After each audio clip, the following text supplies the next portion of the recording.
Yo, in this video I'll tell you the easiest way to beat Jack 3.0 in DoodleCo Academy.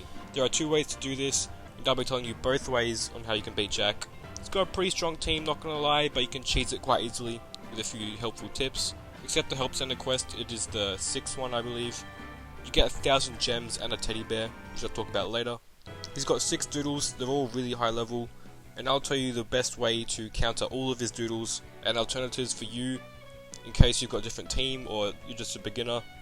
I'll tell you everything you have to know of how to beat him. So he's got Talena first. The first way you can cheese this quest is actually going into your bag and going into items. All of these fruits and stuff you can use to power up your doodle and make him as strong as possible, because Talena's only got a grass type move. You can literally use any doodle except for like a water type or something that's weak to grass, and it'll pretty much nuke this whole team if you just use all these fruits and stuff. But today I'm not going to use that, just in case you don't have these items. I've got an Air Courage Voltaru, which means my air type moves are stronger when I'm at full HP. I'm going to airstrike the Talena first. It's actually faster than me. If I airstrike it, it'll do some fat damage there. And I'm going to keep airstriking it until it gets to low HP. Now that it's low HP, I'm going to hit and run into a mine type. I recommend just you leading with an air type as the first doodle to use. Hit and run into a mine type because the next doodle is quad weak to mind. If you've got a Stalagant or a DJ Neko, which is really fast, I recommend using those. I also recommend using any equipment you've got to boost its attack and stuff. It's got a Nox File. I'm going to Psycho Force it and do quad damage to it. Use Crystal Wall, which is actually not good for it, and it is dead. 2 doodles are down, and I've taken literally no damage at all. Next is Spiravu, which is really bad for your DJ Neko. There's no point switching in here because it's most likely got a Pursuit move, which hits you when you switch out. It's got Sword Sweep instead. Okay, that one-shot me. You could just switch into another doodle to take it out, but I reckon it's better just letting it die in case the doodle you counter it with is quite weak and will die to 2 shots. And if you have no counter to this doodle, you'll most likely get swept by it. I can food fight with my Grufflin here because Biravu is weak to it. Sword Sweep, it does 2-shot me unfortunately, but that is still okay. I can still do fat damage to it with my Grufflin. Another food fight, that's it down to red HP. I recommend just getting food type moves and stuff like that to counter this Biravu. I can then go back into my Voltaru and airstrike it once again. It does not one-shot unfortunately, but I should be able to kill it next turn. It almost one-shot me, put me on 1 HP. If I did die, I might have to actually restart it, the whole thing. You can just leave once you get killed by Jack and join again, and you can have all your items and stuff back to normal as well as your doodle's health. It is very useful.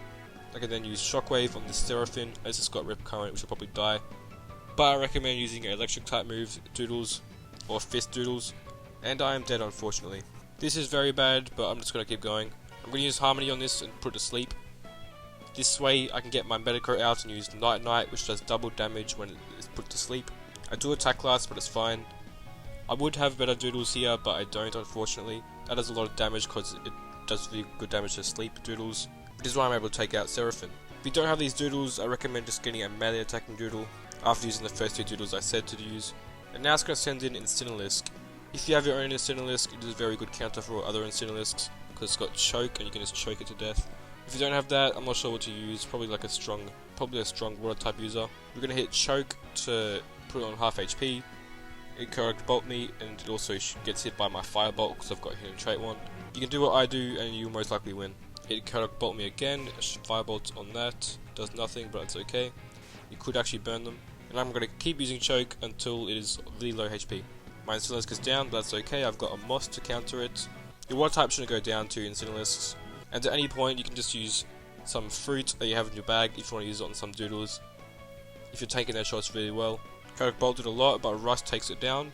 And they've only got 1 doodle left that you got to take down. This is my first time doing the battle actually. For Marigrim, I recommend using dark types because Marigrim struggles a lot with dark types. And ghost type moves are also really useful. I'm going to use Harmony on it. It's probably going to take me out here. It does, unfortunately. But I've still got Medico to take it out, luckily. It does have Siren Song, which could ruin you, but I think I'll probably take it out here. Use Soulfire, that is a 3-shot, and I 3-shot it as well. This could be very close. They missed the Harmony, thank God that they missed the Harmony. If they do kill you, you can leave and rejoin, and you'll be able to battle them again without any worries. And I kill it this turn. That is how you beat Jack 3.0. I was on 1 HP there, pretty much. I get 1,000 gems, and I get a plushie, which I'll talk about what it does. And as a summary on how to beat him, use an air type doodle as your first doodle, get to land over really low, then hit and run into a mine type, then you gotta kill the Nox Fowl with the mine type, which you'll most likely do. Go down into the Spiraru, then just use a food type doodle or a air type doodle to finish the Spiraru off. Then they'll send in the Seraphim, just die to the Seraphim and use a melee or electric type doodle to revenge kill it. For Incinerus, your current doodle should die to it and you go into a water type to kill that. And for the final doodle Marigrim, just get a dark type and kill it with that, or a ghost type. But I recommend dark types because ghost types struggle with killing dark types, so that is how you kill his whole team really. Just get those doodles and you'll be good. I also claim my help center reward. I get 1,000 gems and a unwashed plushie. The unwashed plushie diseases the user that has the item, so you can use a move that swaps items with the opponent to make them diseased. And that is how you beat Jak 3.0. Please subscribe for more and I'll see you guys later. Bye.